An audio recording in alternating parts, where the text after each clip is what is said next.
begin the Pledge of Allegiance.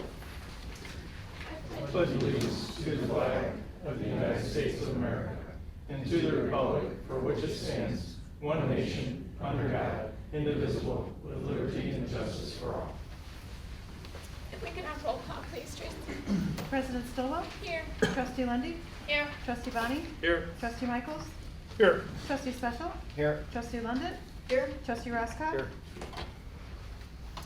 All right, up next, we have public hearing for the fiscal year 2026-2027 budget public hearing.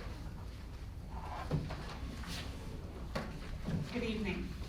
The fiscal year 2027 budget has a total revenue of $20,742,722 and $24,219,357 in expenses. This is a net deficit of $3,476,635, which is planned using reserves. This represents a $747,282 or 3.74 increase in revenues and a $135,029 or 0.55 decrease in expenses compared to fiscal year 2026. I would recommend that the board open to public comment if there's any public comment or anything to do with the budget tonight. The budget will also be available for public inspection at Village Hall or at the Administration and Finance offices and on the website under the transparency section. Thank you very much. Do we need a motion second to open the public hearing? I'm sorry? I'm sorry. I think it's good to leave. Okay, thank you. We have no one signed up for public comment. Was there anyone who wanted to comment at this time? Up next, we have a proclamation. Oh, What's that? yeah, the close the public hearing. All right, hearing no public comments, we will close the public hearing at this time. Up next, we have two proclamations, one for National Public Safety Telecommunicators Week, and a proclamation for National Volunteer Week. Public safety telecommunicators operate diligently around the clock, frequently in high-pressure situations to guarantee the safety and welfare of residents. I, President Sue Stowell, along with the village board, do hereby proclaim the week of April 12th to 18th, 2026 to be National Public Safety Telecommunicators Week in the village of Sugar Grove. National Volunteer Week, our volunteers generously offer their time, energy, and expertise to support various causes, creating a lasting impact on the well-being of others and strengthening our community. Therefore, I, Sue Stillwell, President of the Village of Sugar Grove, Illinois, along with the village board, hereby proclaim the week of April 19th to 25th as National Volunteer Week in the village of Sugar Grove. Mine, I'd like to, of course, plug the Corn Boil and all the wonderful volunteers, and that they always need more, and that please, and thank you to everyone who does volunteer, and if you do wish to volunteer and be part of the Corn Boil, village staff can happily get you in contact with that group. So. They're also thank you. Yep. We have no presentations this evening, no appointments. Up next is airport report. No report tonight. All right. Public comment on scheduled action items. There was nobody signed up. Does anyone wish to make a public comment at this time? Hearing none, we will close public comment on scheduled action items. Up next, we have the consent agenda.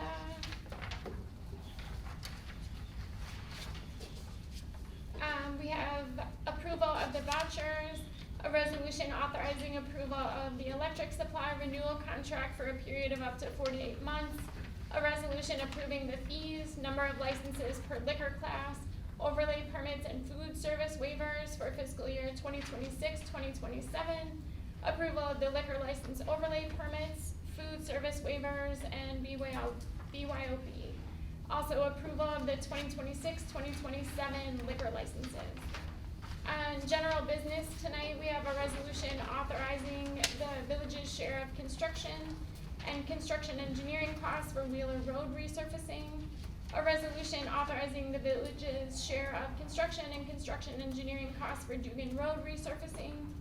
A resolution authorizing the purchase of a replacement wheel loader hitch from Altifer Cat. A resolution authorizing the village's share of construction and construction engineering costs for, sorry about that, read one place. If we could have a motion and a second to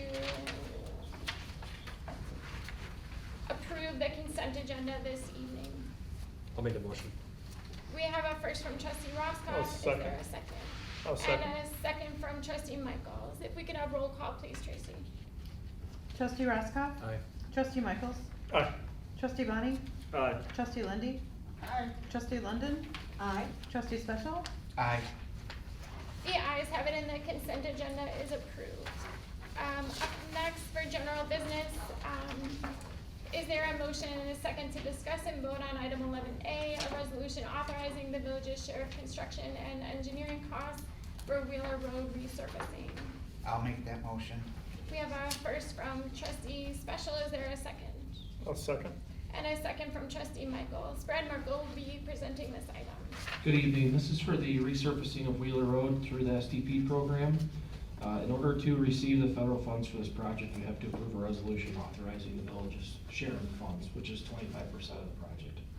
So, it's just something we have to do. Thank you. Is there any discussion? Was this on the, our list of projects to do in the? It's been in our program, yeah. Yeah, Yeah. for a few years, okay. Good to get the grant. Yeah. Thank you. If we could have roll call, please, Tracy. Trustee Special? Aye. Trustee Michaels? Aye. Trustee Roscoff? Aye. Trustee Bonnie? Aye. Trustee Lindy? Aye.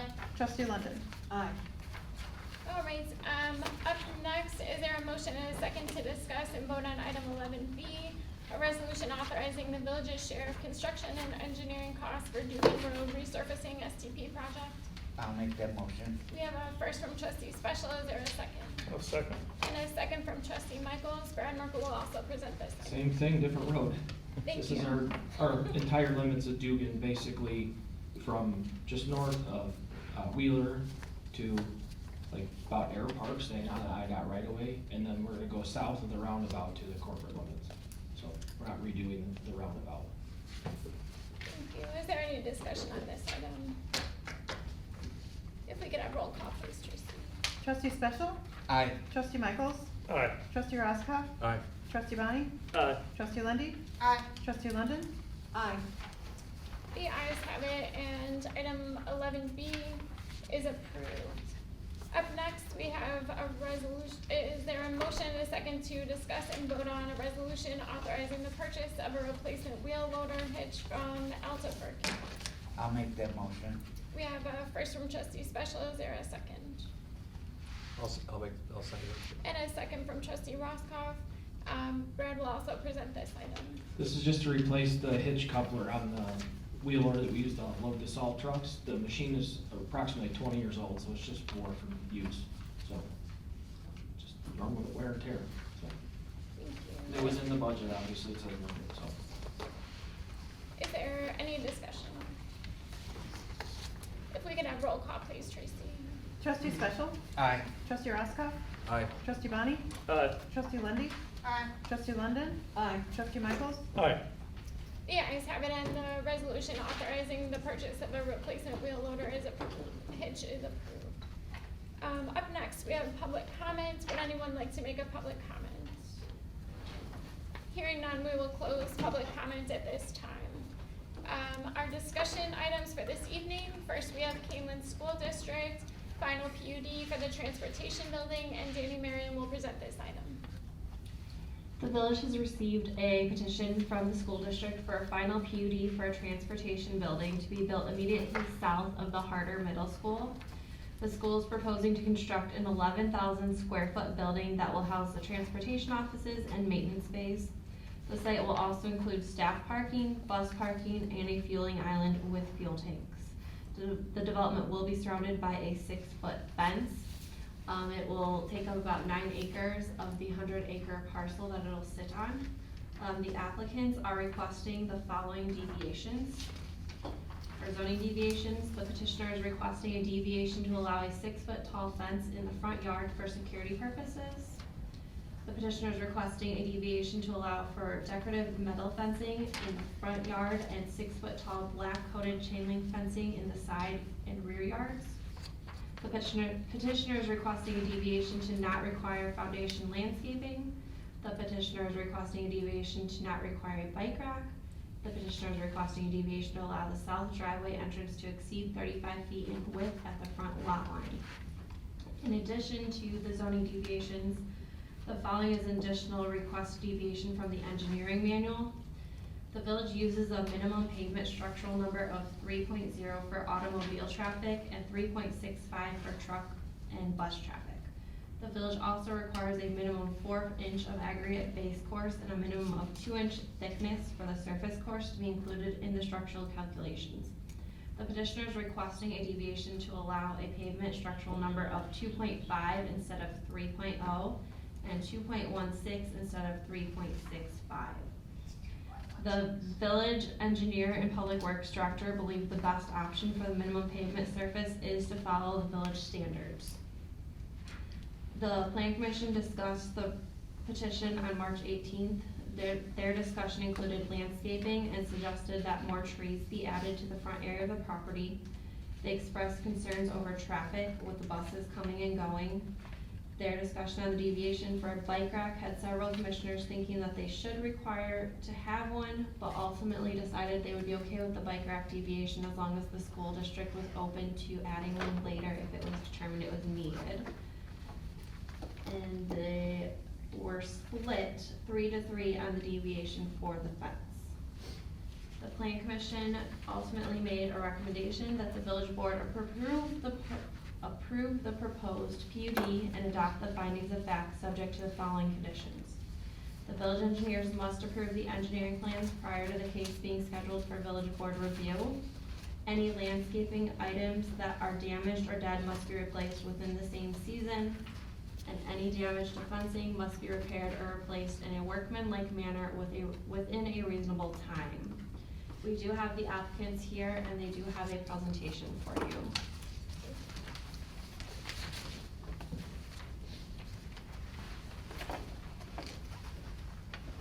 Hello, good evening. My name is Kirstanki and I'm with Lowell Architects and Engineers. So we have a short presentation just to go over the variances that are being requested, to provide additional information, ask any questions that you might have. We do have an opening slide that Jackie Bogan with the district is here to kind of give an overall view of what the plan is out at Kingland School District.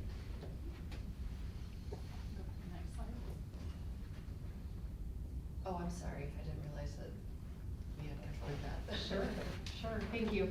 My name is Jackie Bogan. Again, Dr. Rollwing wished he could have been here this evening, but he did have a prior family commitment.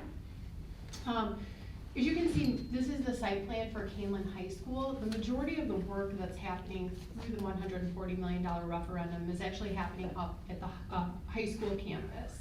One of the major components that we're very excited about doing is moving our transportation hub down to Sugar Grove, just south of the current Harder Middle School campus. This not only has implications for transportation, we do believe that there's going to be some positive impacts, especially with routing of students. While our district is absolutely massive and covers approximately 140 square miles, the majority of our students live along the Route 47 corridor, both east and west of that. So positioning the transportation hub at the Harder Middle School campus, we do anticipate seeing those benefits. The other thing that it does though is it really frees up some space on the high school campus, and so we're able to do quite a bit of work to reorient not only some of our athletic fields, but also just getting around on the campus. If you've been there, It's not always the easiest to find different things. So, all of these projects, even though the majority of things are happening up at the high school campus, they are all very interconnected. The Sugar Grove site, as it was stated earlier, it is going to be on approximately 9 acres out of the 100 acres that the district owns. That site, with the remaining acreage, there still is ample room for an additional school building for future use. When the district purchased that land, it was with the intent that if one day there was a need, that could be a potential site, not only for the transportation center was planned for there, but also for an additional school building.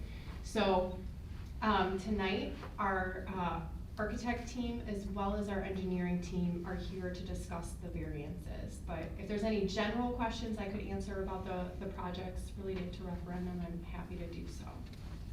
I have one general question. Sure. Is that bus site the same site that was on the original master plan for that site for the school? I have not seen the original site for that transfer station, but I do know that it's comparable in terms of size. I do think that the number of buses that we've had since then has grown. And we did engineer and sort of plan the site for future growth in mind as well, so. Okay. All right, thank you.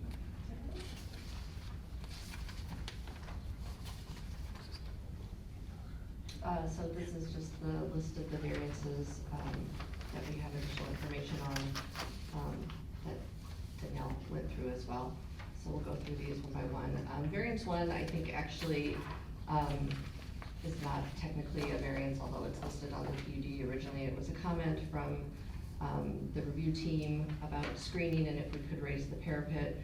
We were showing that we are actually screening the one RTU that is on top of the flat roof, with the same, metal panels that will be complementary to the rest of the building. And then just did a quick, axon to show that, from below looking up, you shouldn't be able to see, or you shouldn't be able to see much of that unit anyways, because the parapet, does have some depth to it.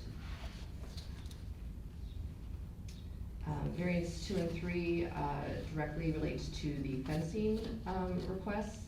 So we do have the variance of the 6-foot tall fence. That's really for security purposes around the facility. And then the decorative chain link fence, the red area shown on the plan is where we're requesting to change the black coated chain link to the decorative fence, which would be visible to the main traffic and the front lot line. And then switching back to the black coated chain link fencing would be the green area around the rest of the property. And the main reason for this is cost. The district is really looking to spend as much of the dollars as they can on student functions, if not necessary for something of this sort. We did actually get an updated cost from the fencing contractor. It would be additional $160,000 to change the chain link fencing to the decorative fencing at that remaining green line. Any questions on that in particular? That covers 2 of them. I've got a question, I don't know, Tammy, on the PUD, so do we require the decorative, or is the chain link allowed in the addition? The decorative is yes, a village requirement when you're using it. So you're asking to drop the decorative in the green section and go with the chain link? Correct, yes. Okay, thank you. Keep going, but let me know if we need to go back at all. For the bike rack location, we do have a location identified on the site plan. And the district has always said that if it's something that they feel that is needed with the staff that is out at this building at some point, we have a plan in place of where that can go. For the variances 5 through 7, this dives into the engineering plans specifically, so I'm gonna have Brian from GHA come up and talk to those. Thanks, Kirsten. Hello everyone, my name is Brian Wazlowski from Gaywald Hamilton Associates. We're the civil engineers for the project. Just to walk a little bit through, because it kind of matters as we get into some of the elements of the site, but I'm going to go through real quick the overall circulation plan for the property. So the section in the middle is where that 11,000 square foot building is going, and the operation of the site is intended to kind of bisect everything in two different sides. Everything north of the building, that would be towards Harder, is going to be where like employees would be driving to the facility to park their personal vehicles. So that parking lot is completely separate from the bus drive, which is why there's two accesses that are currently proposed on the west side of the site on Esker. So that northern section is more designed for a typical vehicle that all of you would drive to come to this meeting tonight.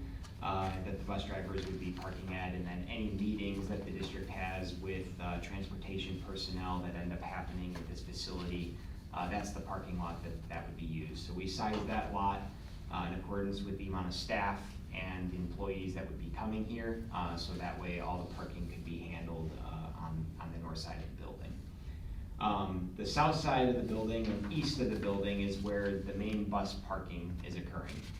So the driveway access that you're seeing kind of on plan southwest here is one of the deviations we're requesting. There's 3 lanes that we're trying to have in terms of staging for buses as you go out to Esker. We have a left turn, a right turn, and then 1 inbound lane proposed, which is requiring that pavement width to be a little wider than what the engineering standards are currently allowing in the zoning code as well. So we are asking for a deviation for that. And the main reason for that is just because of when the morning, really early in the morning, when a lot of these bus routes begin, getting the buses out onto the road to pick up kids in a timely fashion, to have those 2 access points for people going left and right on Esker as they're navigating through the district, will help their flow in operations as they operate the site. So that's the main reason on why that additional width is there. The other pavement along the building is in relation to the bays. So there's overhead doors that buses will be able to drive fully through. So there won't be any need to back in and out of the bays. They'll have doors on both sides, similar to a fire apparatus that you drive a bus in, and then you can drive a bus right out. And then we have a circular fashion on the east side of the site with concrete pavement for the stalls.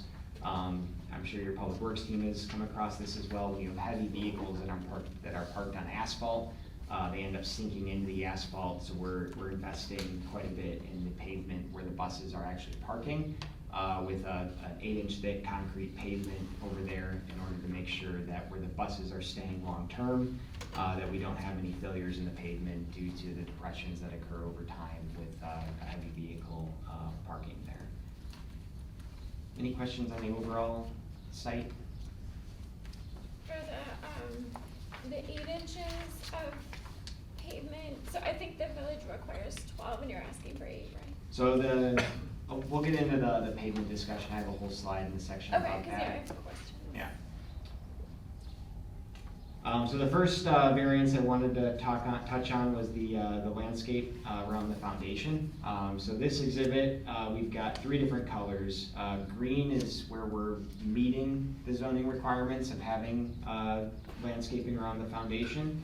The gray line is areas that there's going to be pavement all the way up to the building. So that's areas that we have doorways, overhead doors. So there'll be concrete or asphalt that goes up to the building. And then there's a couple small areas that are yellow.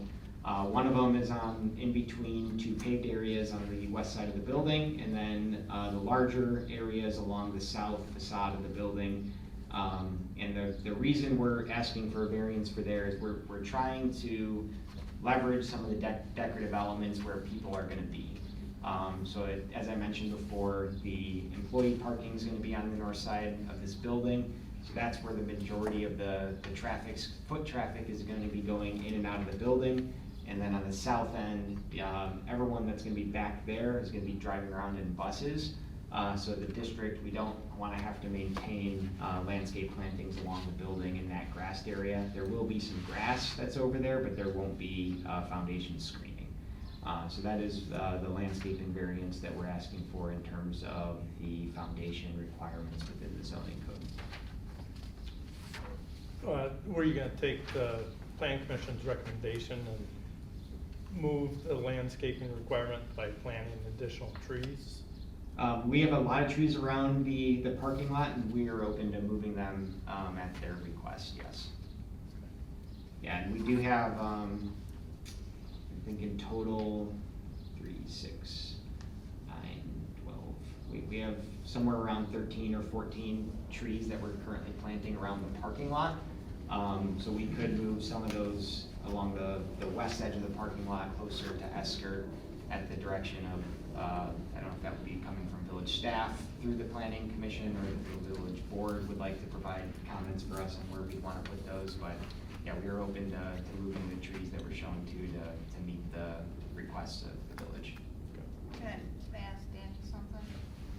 So was the request from the plan commission about the trees, was it moving trees or was it adding additional trees? It was adding additional trees. So it was adding additional trees in lieu of the foundation planting that they would not. Yeah, they didn't really even discuss it in lieu of the foundation planting, they But, just threw it out okay, there it's that they just- would like to see more trees at the entrance. Okay, all But right. it wasn't a condition that they added or anything like that, No, but but they did. it's, okay, I just discuss wanted. it. Okay, so it's in addition to keeping the ones in the islands they have there, but adding additional. Correct. All right, thank you.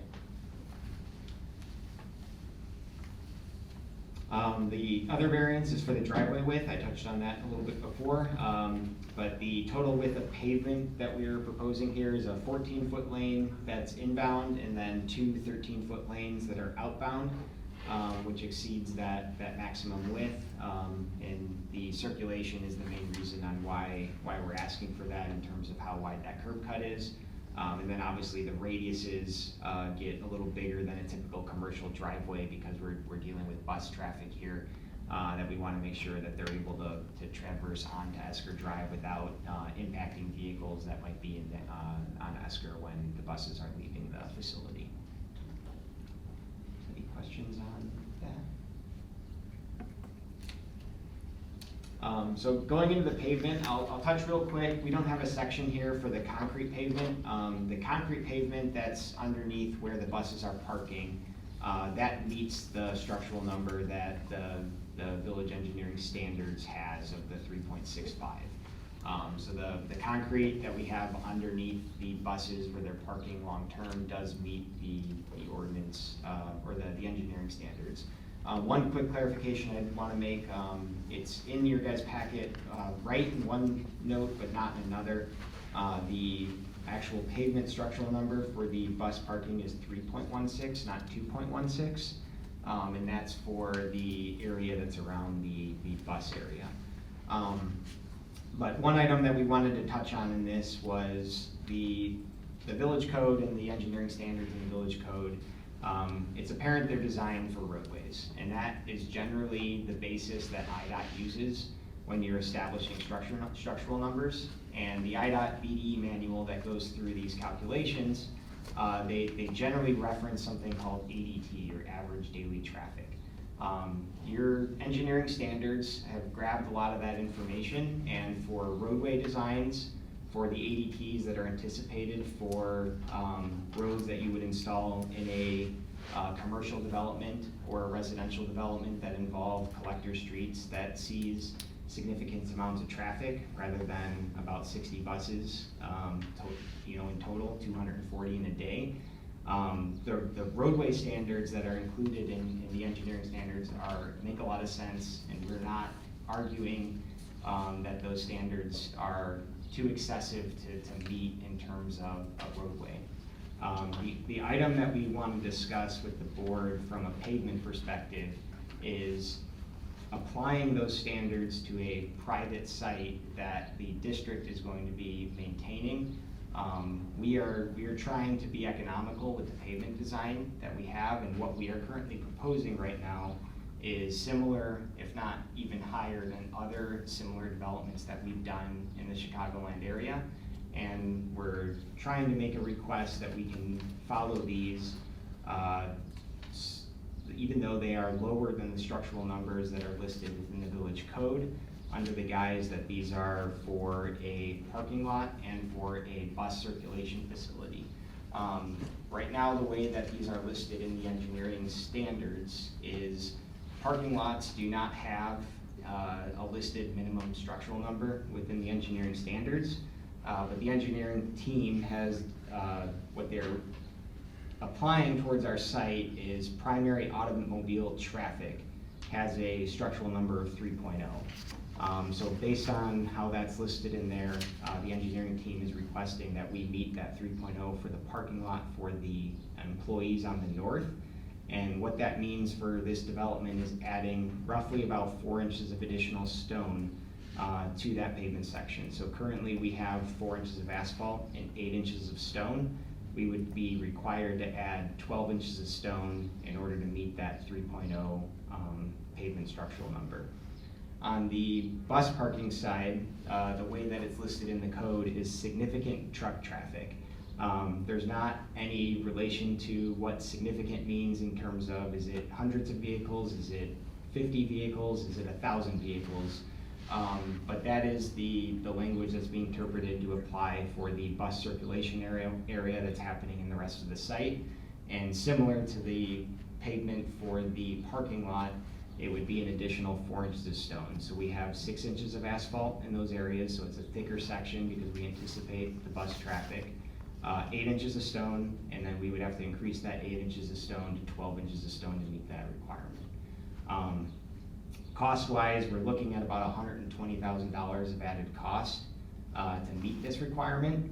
And the engineering team doesn't feel that it's necessary in order to meet the payment demands that the district has for this property, which is why we're putting forward it to you to review that. The village staff was uncomfortable providing a approval on the staff level against this engineering standard. Couple quick examples of projects that we've done in the last 5 years within this area. The Chicagoland area, we have a project that we did that's for the Lake County 911 call center. So this is a county-wide building that their police uses, that they have semis that go to for delivering things, as well as county personnel. So although it's not a bus facility, it's an institutional facility that's a government facility. And the pavement sections that we have for that one, both of these do not meet the current village structural number requirements. We have a couple projects that we've done recently in Buffalo Grove that we have both fire trucks and employee vehicles that are going that also do not meet. These sections are actually even slightly smaller than the sections that we're proposing as part of this project. We have some projects and some bus projects that we've done for the school district in Lake County that involved both bus and parking lots that have also structural numbers that are slightly below the structural number that we're proposing for this project.